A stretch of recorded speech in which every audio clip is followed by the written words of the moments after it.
Is Clyde there? Yes. Good morning to you, sir. Good morning. Are you Clyde Lynch? Yes. Did you send me an email? Yeah. It was about the Dearborn situation, but you know, it was just something to show. But this is the sovereign citizen situation. Let me see. Let me see you when you hold on. Turn your camera on. It is on. Sovereign citizen situation, right? I don't know what that word means. Well, yeah. I'm gonna say I'm not saying that I'm one of them, but I'm just saying I'm operating under what the Constitution Supreme Court ruling is talking about. In this explosive follow-up from Judge Perkins' courtroom, the sovereign citizen returns claiming he finally has proof, the one case where someone like him actually won. Previously challenged to provide a single legitimate legal victory supporting his argument, he now steps back into court confident. But as the judge begins questioning him, tension rises fast.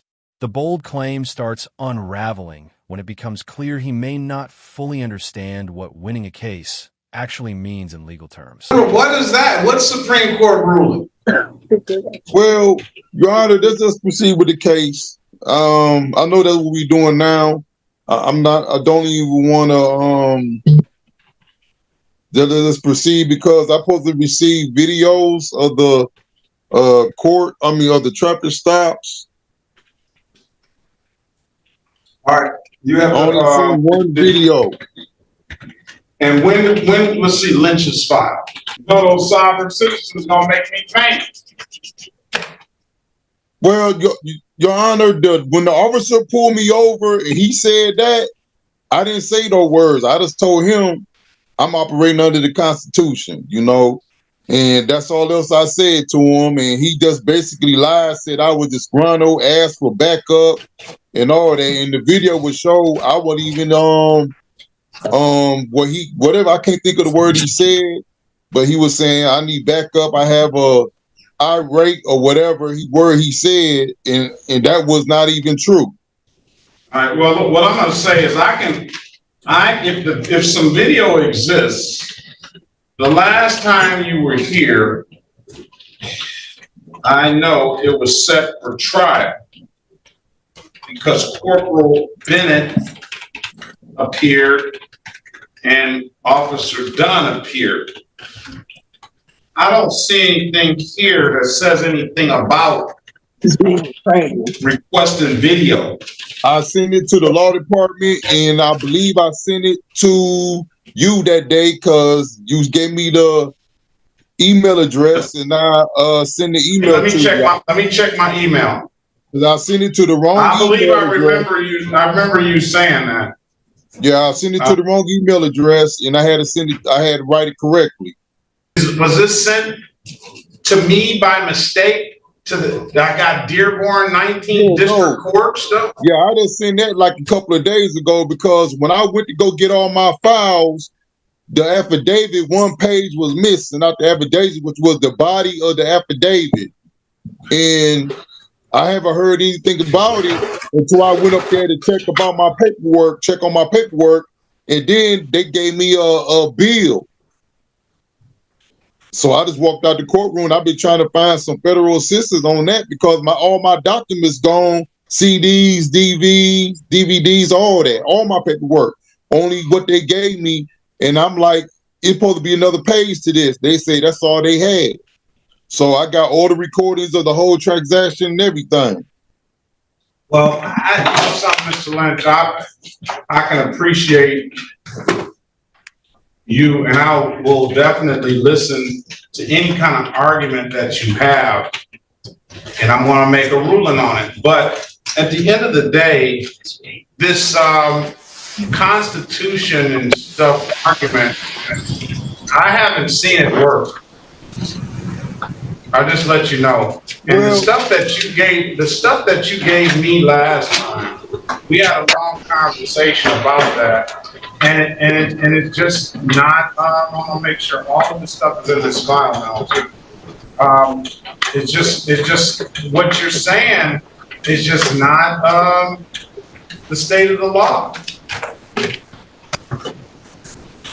I don't know any other way to say it. When asked directly about his legal stance, the defendant avoids labeling himself a sovereign citizen, yet insists he's operating under the Constitution and Supreme Court rulings. The judge calmly presses for clarification, asking which rulings support his position. Instead of citing a clear precedent, the response circles back to general constitutional claims. The courtroom dynamic shifts as the judge makes it clear broad constitutional references aren't enough to override established state law. But if you have some new stuff, I'd be interested in hearing what you have to say. well, basically, what I'm going to say, we just going to continue with the case, and whatever comes about. If the paperwork I given wasn't irrelevant, that's it then. So what is the next step? So either the next step is take a plea, which I'm sure you don't want to do, but I'll give you the offer, or take it to trial, and those are the next steps. Well, I guess we're going to have to go to trial.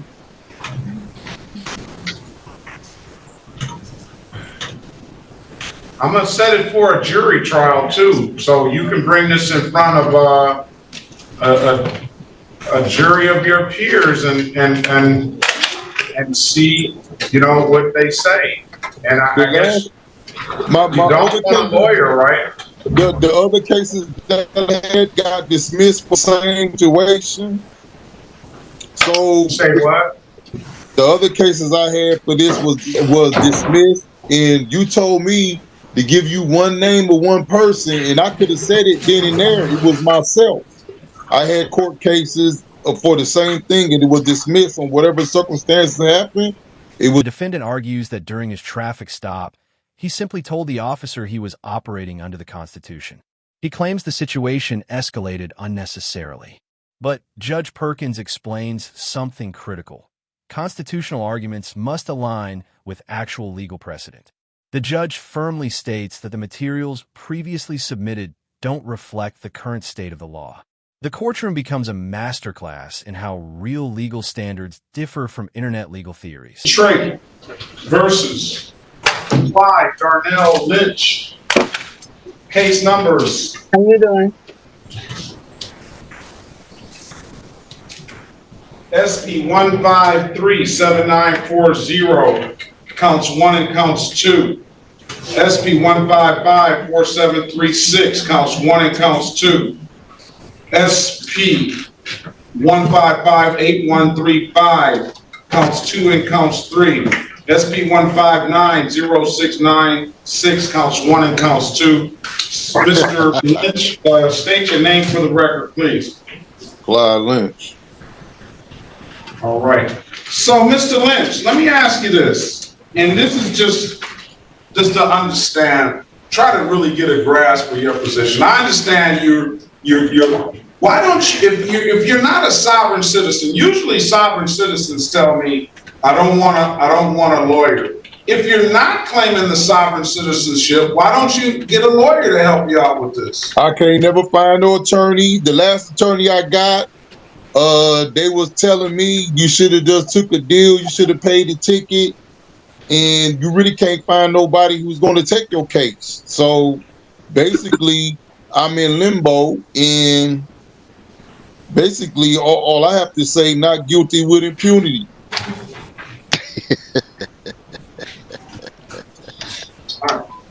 Let's say this. I guess if you're not willing to, so I'm not a national, so I can't say that. All I'm saying, I'm just a citizen, and all I'm going to say, not guilty with impunity.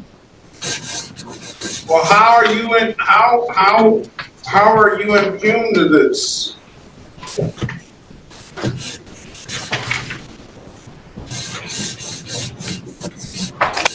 Because, I mean, let's just do this. You don't have to, you don't have to tell me how you're gonna proceed with your case. You're fully in the right to proceed however you wanna proceed. I'm gonna just give you a jury trial, and you'll have to present what you need to present in front of a jury.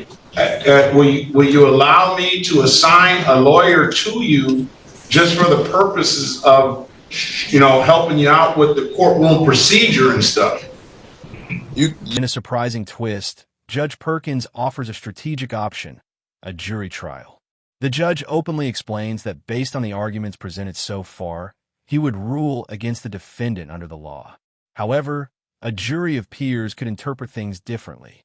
It's a dramatic moment. The defendant must decide between accepting a plea deal or rolling the dice with 12 strangers. He chooses trial, setting the stage for a high-stakes legal showdown. I think if I'm understanding our conversation, he does not want a jury trial. Mr. Lynch, was that correct? No, I'm gonna give him a jury trial because, listen, he's already filed. Where's Mr. Lynch? Right here. All right, let's go back on the record with Mr. Clyde Darnell Lynch. Mr. Lynch, turn your camera on. That's what I was trying to figure out. I'll give you a prompt. Okay, hold on. Here you go. So he's already filed a lot of things with the court, and we've had a long discussion about what he's filed and the legalities of it. I don't find anything that he's filed that has any merit. So that's why I'm giving you a jury trial, because if you bring the same stuff in a trial, if it's the same as what you're giving me and the stuff that you're professing, based on what I see, you're gonna lose. So by me. If the judge is saying the information is not valid and the people don't know nothing, so why would I put my hands in the hands of the people? First of all, what I'm telling you is I'm trying to give you a fighting chance with these arguments that you're making. What I'm telling you is you're not going to have a fighting chance with me. You're going to lose unless you come with something substantially different than what you have. At least with the people, you said it yourself. They don't know the law, or they might not even know the law. So you may be able to get them to side with you just because they love Mr. Lynch and they want it. I don't know. But other than that, no jury. I really don't know people jury. I'm not even gonna do that. So if I found guilty, so I'm gonna have to sue every person that was a juror. I don't know what you're gonna have to do. I don't know, Mr. Lynch. You're the one that's making these arguments up, and you're the one that has researched and done what you've done. You provided that stuff to me, so you're expected to know the law. You're expected to know the law. So whether you can sue jurors and whether you can sue whoever, that's going to be on you to know, and then or if you don't know, that's going to be on you to find out. When discussing potential outcomes, the defendant makes a bold statement. If found guilty, he suggests he might sue the jurors. The judge responds carefully, reminding him that participants in the judicial process have legal protections. The exchange highlights a key legal principle. Courtroom decisions carry procedural safeguards, and dissatisfaction with a verdict does not automatically create grounds for lawsuits. With the law department about the videos and the dash cam of the police officers? That I can Mr. Bowman, can you put your appearance on the record, please?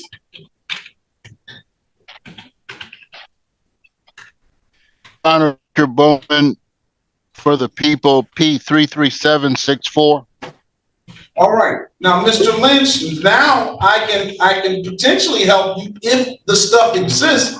Mr. Lynch is asking for body cam and whatever discovery that body cam, audio, video, whatever discovery that the people have, it relates to his matters.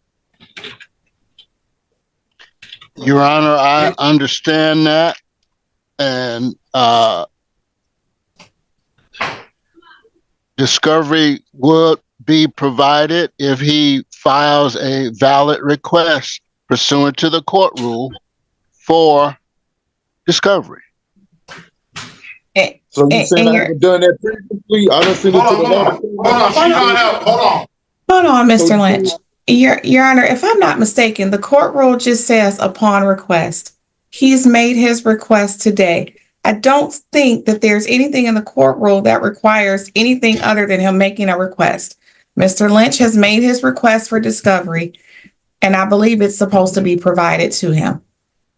Court rule provides for a written request, and that has not happened.